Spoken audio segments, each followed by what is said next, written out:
سلامونه ملګرو د لندن په یوه غټه یونیورسټۍ کې عمران خان زنده‌باد اور قیدی نمبر 804 زنده‌باد نارې لګېدلې دي.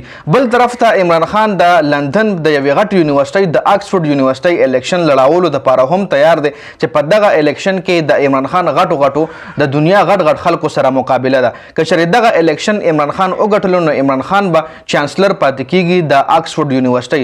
دې نه مخکې هم عمران خان د لندن یوې غټې یونیورسټۍ چانسلر پاتې شوی 2005 نواله 2014 پورې. نو عمران خان کې دی شي یو ځل بیا د آکسفورډ یونیورسټۍ چانسلر شي.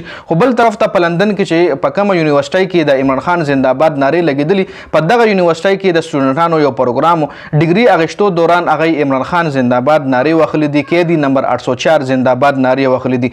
بل طرف لکه تاسو ګورئ د پاکستان باندې چې کوم مسلط حکومت دی نو دوی هم دا دعوی کوي چې مونږ غټ لیډران یو، مونږ د پاکستان جانه مانه په چهره یو، مونږ دنیا کې خلک پیژني او مونږ پاکستان له ترقی ورکړې ده. خو تاسو به چرته هم د پاکستان نه بهر نواز شریف زنده‌باد یا په یونیورسټۍ کې یا چرته په داسې ځای کې دوی اوازونه نه اورېدلي جي.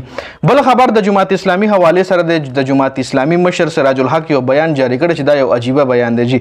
سراج الحق صاحب ویلي دی چې د پی ټی آی مایوس کارکنانو اخري ټکانه چې کومه دغه جماعت اسلامي ده، حقیقي تبدیلی دپاره د پی ټی آی مایوس کارکنانو له پکار دی چې د جماعت اسلامي حصه جوړه شي جي. دا دعوی هم کړې ده چې موږ همیشه د عوامو د حقوق دپاره خبره کوو، موږ همیشه د عوامو حقوق دپاره خپله غټه قرباني ورکوو، د عوامو ریلیف دپاره موږ غټه درنه هم په اسلام آباد کې شروع کړې ده.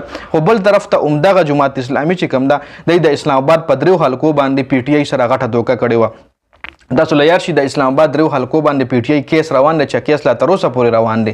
اسلام آباد کې 3 حلقې چې کومې وي هغه پی ټی آی ګټلې وي، خو په فارم 47 باندې هغه حلقې پی ټی آی ناغېشتلې شوې وي. بیا پی ټی آی په هغې باندې مقدمه شروع کړه چې جج صاحب بیا په دغه مقدمه کې حکم کړی چې څومره هم پارټیانې په دغه حلقه باندې الیکشن لړو کړی ټول د فارم 45 جمع کړي. نو جماعت اسلامي واحد داسې پارټي وه چې دی فارم 45 نو جمع کړی. دی پی ټی آی ته ویل ستاسو خپله مسله ده، تاسو پوهېږئ کار مو پوهېږئ، زه پکې فارم 45 نه جمع کوم جي. بلکې پی حکومت هم یوه ډېره غټه فیصله کړې ده. کې پی حکومت باقاعده یو درخواست لیکلی دی پېښور های کورټ ته چې په 9 مۍ واقعیت کې 9 مۍ څومره هم واقعیت دي په هغې د جوډیشل ټیم جوړ کړلی شي او جوډیشل انکوایري دې وکړلی شي. چونکې جوډیشل انکوایري ډیمانډ چې کوم دی دا د عمران خان د ډېر وخت نه دا ډیمانډ دی چې 9 مۍ واقعیاتو باندې جوډیشل انکوایري وشي. مطلب د ججانو صاحبانو د یو ټیم جوړ شي او هغوی دې په دې باندې انکوایري وکړي چې په دې کې څوک ملوث دي په 9 مۍ واقعیاتو کې. دا عمران خان د ډېر وخت نه په دې باندې لګیا دی چې تاسو جوډیشل انکوایري وکړئ.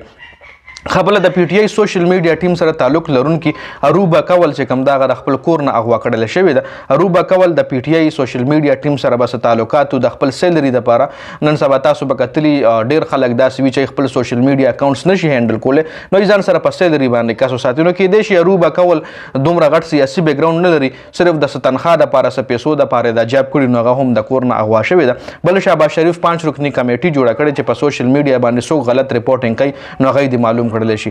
بل پی ټی آی د الیکشن کمیشن هرې صوبې مشر خلاف سپریم جوډیشل کمیشن کې شکایت درج کړی دی چې الیکشن صحیح دی نه دی کړی.